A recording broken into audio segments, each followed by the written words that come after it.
Hi, everyone. Welcome to House of Rohl. I'm Lindsey Jovanovic, the brand director for House of Rohl, and I'm excited to be here today and to welcome all of you to our Global Design Talk. Before we get into it, though, I'd like to spend just a couple of minutes talking about the House of Rohl brand for everyone. So over the past 5 years, House of Rohl has really been evolving and growing as a brand. It historically has had 3 pillars that remain the same even going forward, which is artistry, heritage, and provenance. Those together create crafted luxury, which is what House of Rohl is all about. Now, you would have seen the brand expression with this being very craft heavy, and so it was the story craft tells that really was leading at all our consumer touch points. Now, as we go forward, we're just shifting the emphasis a little bit and bringing lifestyle to the forefront of the brand. So we're shifting it to the story of a life well crafted. So you're gonna see that, and we're excited to announce our new campaign today, which is Life Well Crafted, which brings the story of a life well crafted to life. Just a couple of things before we watch the new spot. You're gonna see it's very cinematic. It is provocative. It is meant to leave you wanting to know more about the House of Rohl and to go seek out information about the House of Rohl.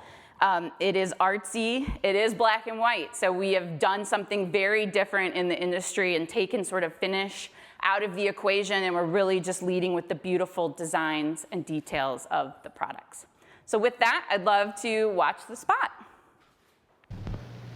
You want to hear a story? Not particularly. Just listen.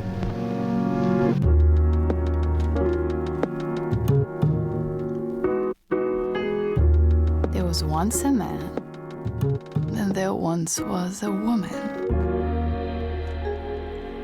who both loved each other very much and felt nothing could harm them.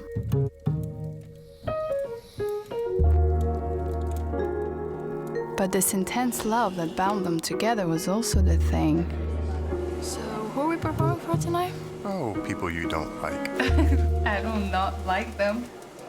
That could push them apart. Do you know why crabs don't share their food? Why? Because they're shellfish.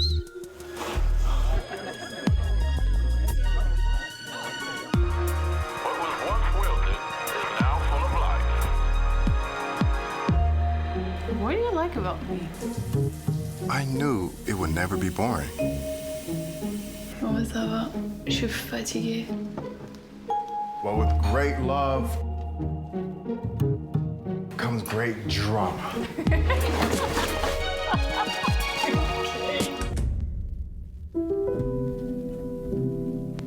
It was a fun party after all.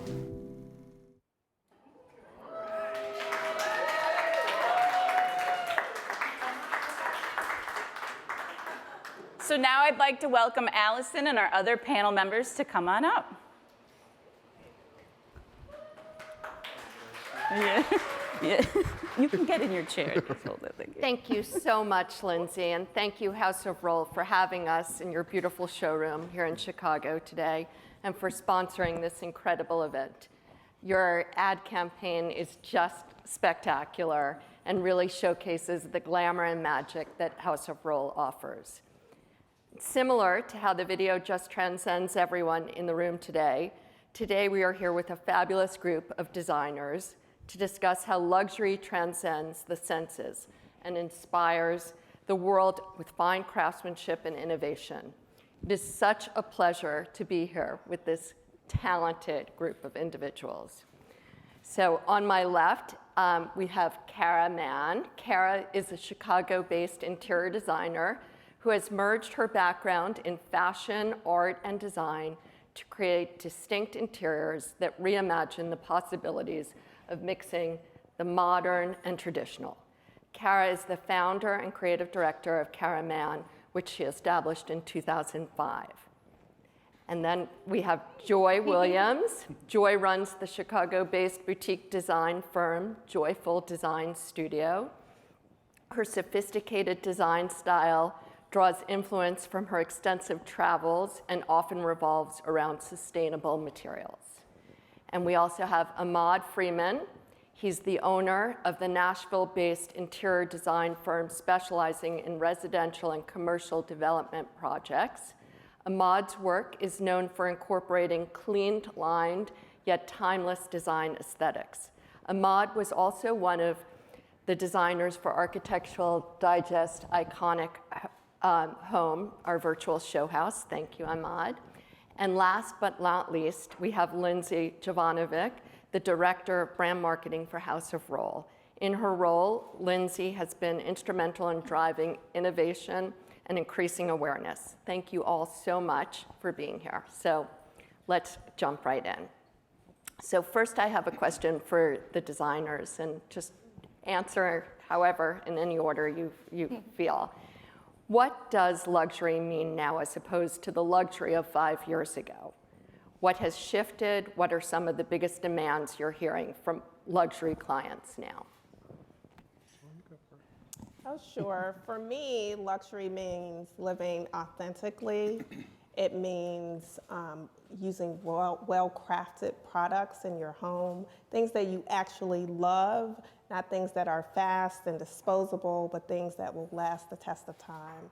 So my clients are asking for those kind of products. They're asking to live a life that they find enjoyable and that appeals to them and not necessarily to the masses. So they want custom and they want things that are well crafted and authentic to how they live.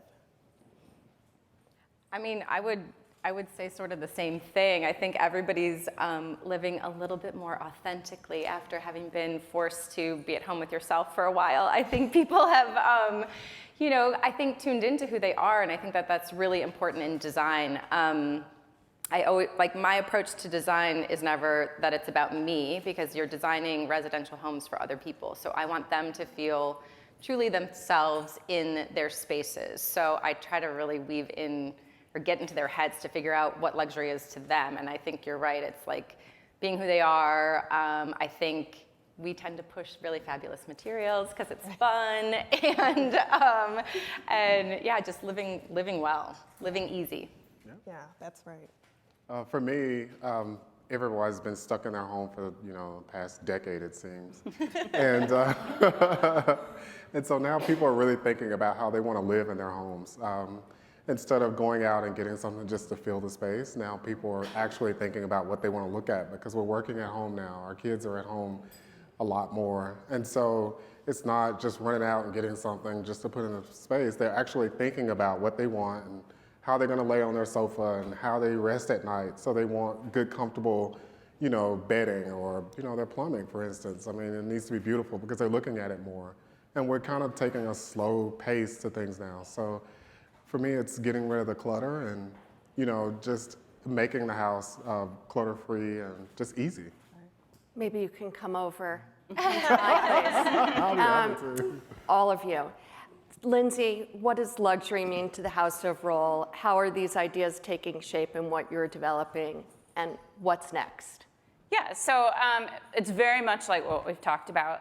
Luxury for House of Rohl is really all about the experience and having people experience the products in a way that meets their expectations and delivers on exactly what they wanted. In addition, we design all the products to last a long time, right? So that craftsmanship element, making sure that they're buying it, it's an iconic piece for the home, and it can really last a long time. So what's next is gonna be a secret, but I can say that it will always meet those criteria.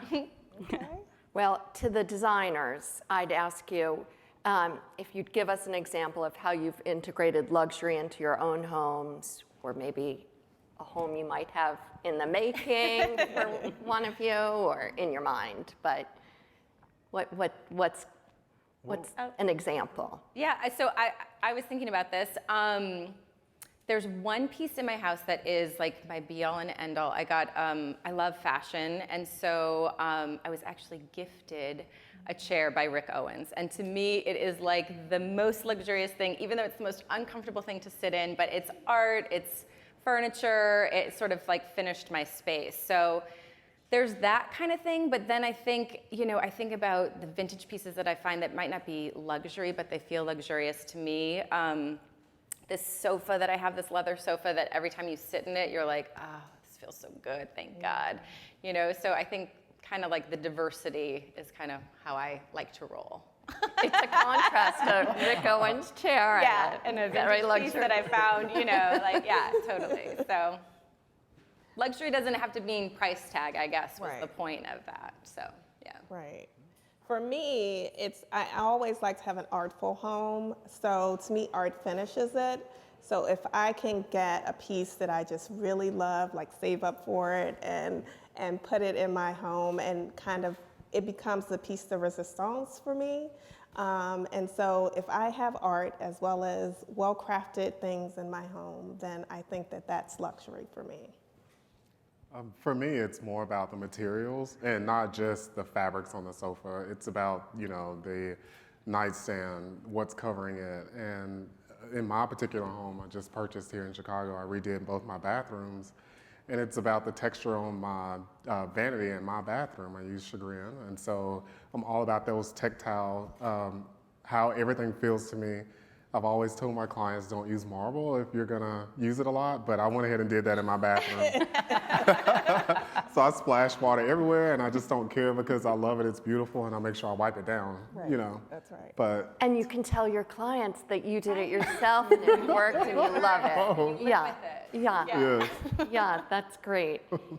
Well, on a smaller scale, is there something that you could offer to us, a nugget of advice that we could do ourselves in our own homes that would maybe add an element of luxury? Okay. I'll take this one first, if you don't mind. For me, I know that a lot of my clients like natural light. They love, the sun to come in. But to me, it's like, let's embrace the darkness of a space. We don't always have to have natural light. And so for me, I love a dark space because when I come home, I want it to feel like a cocoon.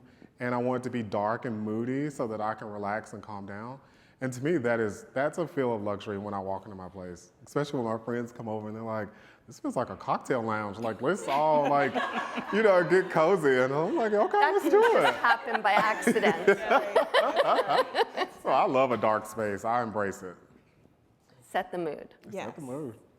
For me, I would suggest that you get into the materiality of things and the luxury there, like the textiles, and just be careful with what you bring into your home. The sustainability factor is always key for me. So if you're bringing in something that is maybe not a fabric that is sustainable over time, think about that. You want to be careful about what you bring in your home. And if you get natural fabrics like linen and cotton, things that will last over time, I think that are washable, that won't bring in toxicity to the home, I always encourage my clients to do that for a little bit of luxury. I think for me, I love all the little bits. I like to collect things, and so it's all those little weird things that you kind of find that really express who you are, and you just see it and you're like, oh, I love that thing. I just love it, and move on with your day and cook breakfast or whatever, So I think it's like bringing in things that really mean something to you because that's your home, it needs to be who you are. You need to feel good in it. You need to love the things in it and the people in it. And that to me is like the true luxury in life. Yeah. Lindsey, after seeing your new ad campaign, it's apparent that House of Rohl is more than just fixtures. It's really a lifestyle brand. And I wonder if you can elaborate on that, the intersection of luxury and lifestyle and. Sure. Yep. So it's really about, House of Rohl is really about being able to come into the house, through any of the 5 brands, and then really being able to design your life around it. And so you saw it in the spot, right? And we watched them get ready for a dinner party and really how the products played a pivotal role in that process. And so you see the tub, and we want the pieces to become a part of your home, of course, a part of your aesthetic. You get to do a really unique design, but ultimately they are shaping your life and how you're using them. And so it's a very fluid thing, and they all sort of mix into this one lifestyle. That's a good segue to ask all of you, you know, what are clients asking for these days when it comes to luxury fixtures? And since we've all spent so much more time at home, you know, our clients sort of, have they moved in a direction to have, you know, more freedom, to have more fun with luxury fixtures and design? What are people coming to you and asking, Kara? Yeah, I mean, I think people I think that there is a new attention to like good quality, things that feel very substantial, things that feel good to the touch. So I feel like that's something that people are more willing to take a chance on, spend a little bit more money on these days. You know, they realize that those are the things that you're touching and feeling and being around every day. So I've definitely seen an uptick in sort of not being afraid of a price point or afraid of the luxury aspect of it. People want that. So I would say yes, definitely. And do people want to understand about the craftsmanship and where things are made and how they're made, or they just want to have things that I think it's a mixed bag. I think some people are really into it, and they want to know where it's from and how it's made, and that's so exciting because you finally get to say, you don't understand that there's 20 people behind the scenes making this and design, from design all the way through to production and getting it on the shelves. So people sometimes don't see that, and then other people are just I don't care, I just want what I want. And Joy, so much of what you do, as we know, is tied to sustainability and where that crosses with luxury and craftsmanship, and what are you seeing from your clients and in the market? And I would definitely co-sign what Kara just said. I think that people really do get into how it feels, if it's something that's well crafted, how long will it last? Will they be replacing this a year or 2 years down the line? Sometimes they do want to know how it's made and who made it. They definitely want to come to showrooms and see the product.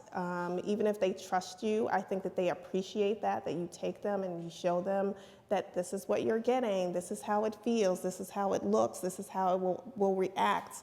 The thing that I love about this showroom is that they have plumbed lines here so people can see how it sprays, if it really fits with their lifestyle. So I think that they are interested, some more than others, but I think that they do, for the most part, want to at least get in there and touch it and feel it and see how it operates. Mm-hmm. Yes, for me, I have to echo you both. I mean, for me, I talk to the client.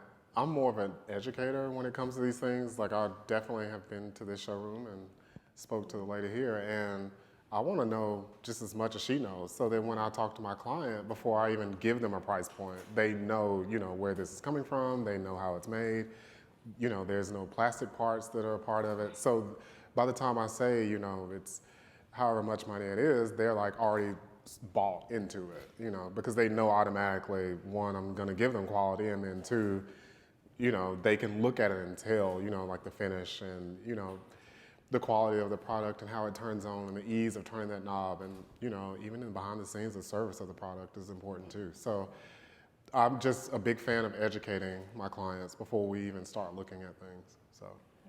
So that makes me think about process and your design process, all of you. And when you will maybe start by thinking of designing a bathroom, as we're here in this beautiful showroom, do you have a starting point normally? And I know you're so inspired by fashion and by art, and is there a place that you typically start when you're working with a client? And I know you talked about materials, marbles and stones. Yes.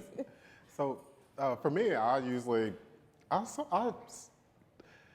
I observe what they're wearing first, because that tells me a lot about someone. I love to be buttoned up. I love to be tailored. So, I already know if I see someone that looks, is wearing, nice clothes and it's tailored, crisp, I know that their interiors are going to be like that. With Joy, she has colorful clothes on, so I know her house needs to be colorful and full of life, and so that's the first thing I look at. Unless I'm meeting them at, like if they're coming back from the gym or whatnot. But I learn a little bit more about their lifestyle as it is, every day to day, or when they go out to eat. Where do you go? So I start there, and then I build a profile in my head based on what I see, and then I present it to them, and then they either say you're spot on or you're way off, or So I always start with what they have on, to be honest.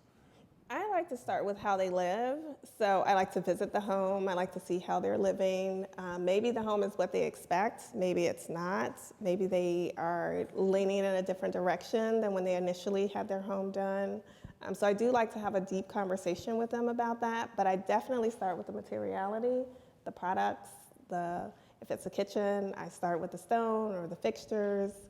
Things like that they can really get into and kind of buy into, because I think people like to see the shiny things. I think that they like to kind of get a story behind them about the whole direction that you're going. So I think that if they can see those things where you're picking out some of the materiality that you think that they might be attracted to, they can buy into the process a bit more. So I always start with the architecture and the plan. Like, I have to know what my space is, and then like where it's located, like what geographic location it is, because light's going to be different and colors will be different. So, and I sometimes think I should have been an architect instead of a designer, because I love doing a floor plan. Like, I really get into it. I want to know I want to know how you're going to move around that space. So I usually start with the plan and the architecture. It's such a funny thing. In Europe, in France, I think a lot of interior designers who are known as interior architects are really drawing the rooms, and maybe not licensed architects, and somebody else stamps the drawing. But we do a lot of that. So we're like both. Yeah, we do that, which is fun. I love it. Then it's like the full package. Yes, get to really more control. Yes, yes, yeah. And in terms of inspiration, and this is really for all of you, and trends that you're seeing, inspiration. We'll start there. Is film, magazines, books. We haven't been able to travel very much. Hopefully, we'll get to start again. But what are some sources for you of inspiration? Okay. For me, it's just luxury hotels and automobiles, flat out.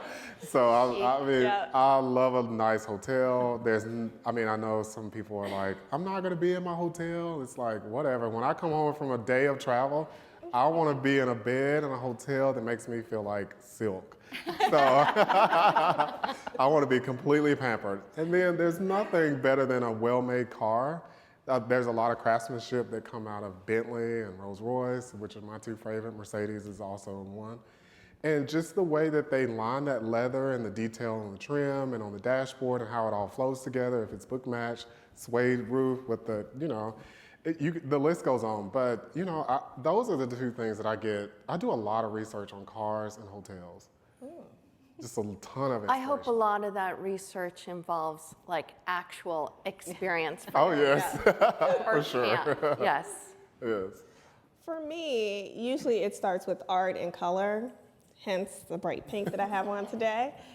So I'm really into color, but also fashion. Like I love but the craftsmanship behind it. So like I can watch one of those Alexander McQueen videos where they're showing you how they're tailoring and making things literally all day, because it's just fascinating to me. So when we're talking about well-crafted products and lifestyle, then that gets to me. So I'm usually looking at the craftsmanship of things, but I'm inspired by that in art and color. I love that you mentioned the Alexander McQueen thing, because I love fashion too. And one of my favorite presentations that I did, I was a little bit behind the gun. I had a client come in early into town, and I was like, oh my God, I don't know what I'm presenting. And I was like sitting in my office, like freaking out. And I had this Alexander McQueen with all of his gowns, and I literally did a room off of each dress that I loved. And that's when I like really started to look at these dresses and the intricacy and like who put this together, and then like just the love of that and how that could be interpreted into a space, into a room. So I definitely vibe with you on that one. Lindsey, are you seeing materials, things that you might be able to point out, trends that seem to be taking off? So, I mean, we do, but we do tend, as House of Rohl, we do tend to focus on the quality materials that we trust. So you're gonna see materials from House of Rohl such as brass on the fixtures, volcanic limestone on the tubs, you know, the highest grade stainless steel on our kitchen sinks, and fire clay on our fire clay Shaw's sinks. Like, we stick to those because we trust them and we know that we're gonna be delivering the quality that people are looking for. So you'll see occasionally we'll bring some other materials in on our Rohl brand for accent pieces, but we really do tend to stick to the best of the best. Yeah. Love that. It's great to hear about. So for the panel, one of you talked about lighting, and I think that's an interesting thing to think about and how you approach lighting, and just, you know, we don't have a lot of time to talk about it, but For me, lighting is super important. It may be the most important design aspect, because with poor lighting, it doesn't matter how well you design a space. If people can't see it, if you're not highlighting something, it's kind of falls flat. So a lot of attention in my drawings. I'm like cars, like I love those architectural details. So that I have to get down packed first before we can even talk about, you know, what's going to go on the shelf, or, you know, really that's the second thing I focus on is the lighting. Yeah, I would agree. I mean, it's like the jewelry, part of the jewelry in the room. So you really do want to get it right. You really want to make it, and sometimes you want to make it stand out and be kind of the focal feature, but sometimes you just need it to do the job that it's there to do. And highlight other things in the room. So I think it is important, like you said. I think unless it's a decorative fixture, I almost like I don't want to see it. If it's architectural lighting, I don't want to see the light source. I want it to just create the mood that you guys are talking about. But it is critical. Like, you need to be able to spot the right things in the room and have the, you know, be able to let your lighting change throughout the day, I think is really important. And having all the different layers of light, which was something I learned, you know, like I never really knew that you have to have it at different heights and different layers, and like creating all that depth with lighting is so critical, because you're right, a poorly lit room, whether it's too bright or too dim, can really change the design. Another thing, if I may add, I've almost stopped using can lights for me, because it's like during the day, do you really need lights on? And at night, and at night, I wanted to feel like the lounge I was speaking to, so I'll need the lower light. We all want to look our best. I know. Yeah. Yeah. So I don't even use them, really. So you all made me think of something. Last week, I was at a panel conversation at the Cooper Hewitt Museum in New York, and the London-based fashion designer Duru Oluwu was speaking. And he talked about, in the pandemic, how he couldn't go to museums. And so he sat in the park, I think Hyde Park, and he was with a few friends, and they created imaginary rooms. And that was his escape. That got him through a lot of the really challenging times. So I'm gonna just throw this out there, and maybe you will just tell me what your dream bathroom looks like. What is that? Y'all go first. Think about this. Go. Well, you can think about that if you want. You can. Well, definitely a deep soaker tub. When I came in yesterday and saw that tub back there, the Victoria and Albert tub, I mean, I was like in love. So definitely a deep soaker tub with unlacquered brass finishes, and probably something that is more on the end of the British spectrum in terms of how the fixture looks. So definitely that. That's my dream bath. Sounds really Yeah. relaxing and Yes. luxurious and wonderful. I think, do you know? Go ahead, you go. Okay. You got it. For me, it's important to have a tricked out shower. I'm not a What is that I'm not a bath guy. I don't want to sit in the tub. So for me to have all the bells and whistles in the shower, especially have hidden speakers, because I'm going to be singing. And I don't want drywall anywhere in my bathroom. Everything needs to be something other than drywall. Yeah. So whether that's marble, some type of wood feature, suede ceilings, I don't know. But it just, something that makes me feel like I'm in a luxury hotel spa. So. Yeah, I agree. Like every surface being covered in some, like whether it's marble or some fabulous material or plaster even, I would kill to have a bathroom that has like a huge, like one piece of glass window that looks out over some crazy view, and my bathtub's just kind of like peeking out there.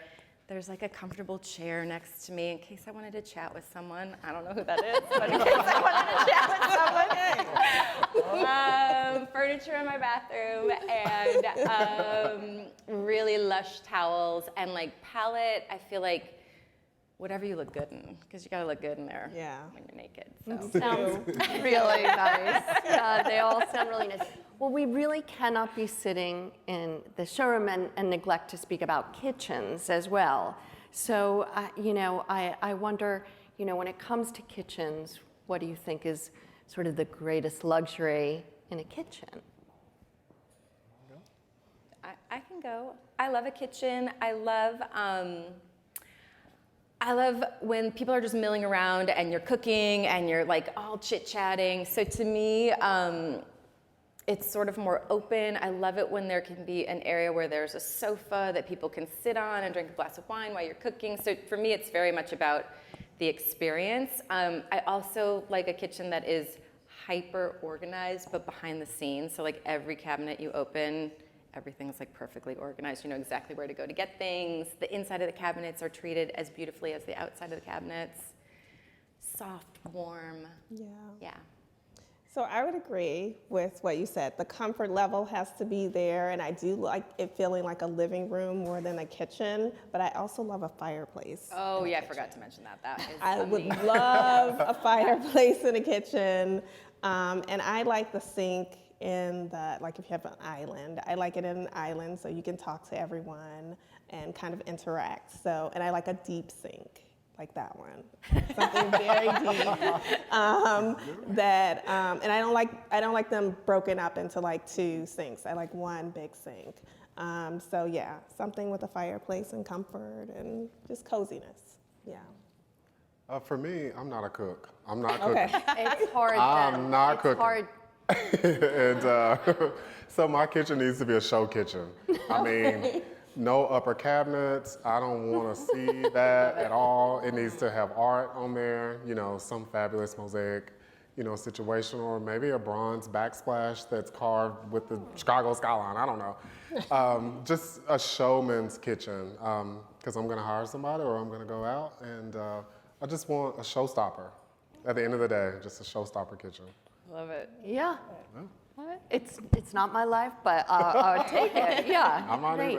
either. Lindsey, what are you seeing for kitchens? What are you seeing? I'm sure back to craftsmanship and quality. Are there things you might be able to point out in the kitchen?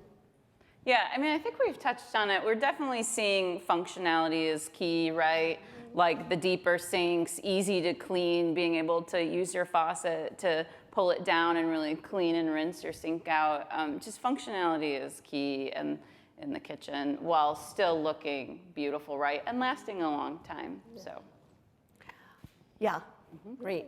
Well, for the panel, I would ask, in terms of clients, what's the most luxurious thing, or wonderful artisanal, handcrafted thing that you've been able to work on, get a client to do? What are you most excited about? Okay, I'll go first. You go. So, if you guys want to go look at my website, on the stories or the journal section, there's a dining room. And I had a client that wanted a fabulous dining room. And so I launched a campaign with this client, let's bring the dining room back. We don't really use the dining room anymore. It's just like an empty room that looks pretty. So what I'm working on is trying to figure out the ceiling, which is like an ellipse with stared soffits. And then I'm working with metal trim to make the boxes in the walls. And so that has been super exciting to figure out how to detail this out in the drawings where the contractor I'm can. excited to see it, Amhad. Yeah, so Can't check it wait. out. And I think it's to be lived with and lived Yes. in. And, if we've learned one thing in spending all this time at home, enjoy your things that you have, and don't save them for a rainy day. Yeah. Right, It is Definitely. right. Joy. I have a client now that I'm working with. I got her to buy into kind of redoing her whole home. She's getting a new kitchen. We have new 12-foot boards, a white oak floor, riffs on. So she's replacing all of the floors in her home. So I think for her, that's like a big thing. Yeah. And at first, I did have to do a campaign too to kind of get her to realize that she would be much happier if she replaced them, because they're 20-year-old floors and they creaked. So to get rid of the creaking. So right now it's a big project, but that's probably the most luxurious thing that I've gotten her to do. Kara. I have two things that come to mind, and they're kind of on the opposite ends of the spectrum. One is I had a client who only took baths. She loved baths, she only took baths, and we did this whole bathroom in lilac marble, and then we had the tub carved, kind of to the shape of her body, which was bonkers. So that was one of the craziest projects I've ever worked on. And then on the other end of the spectrum, we had this young client, and they were doing this cool game room, and so we were trying to make it cool, and they wanted a foosball table. So we did this custom foosball table, and then we're trying to think of the biggest battle royale. So it was is it Star Wars? Is it Luke Skywalker versus so and all these different things. And they finally landed on Tupac versus Biggie. And so those were the players. And then it was covered in velvet. I mean, it was ridiculous, totally ridiculous. So opposite end of the spectrum in terms of luxury. Totally. Luxury. Right? I think so. It was amazing. Yeah. Amazing. Kara, I am remembering maybe a week or so ago, you can watch the most amazing YouTube videos of all sorts of home things. Mm-hmm. And Rick Owens gave us a tour. I saw that. And his home. it was so amazing. And he showed us his closet. Oh my God, that had 3 T-shirts in it. Yes. That was it. I was I just wear the same T-shirt. Yes. Yeah. Yes. It was amazing, but I think what was so cool about that, and it's about process that I took away from that, was that here's this guy that you think is off at every fabulous party in the world, but he has had the same office for 20 years. Working out and designing are his 2 most important things. So half of his home was a gym and half was his home. And then his office was across the street. Mm-hmm. And then he did a restaurant because he had to eat. And so it's and he's all just in this one place, never even repainted. It's beautiful. Yes. Yeah, it's inspiring. You're oh God, I don't need to do half the stuff you do. Yes. It's so stupid. Yeah. Well, thank you all so much for joining us. Thank you, Kara. Thank you, Joy. Thank you, Amhad. Thank you, Lindsey and House of Rohl. And I've learned so much and enjoyed this conversation. So thank you all for being here. Thank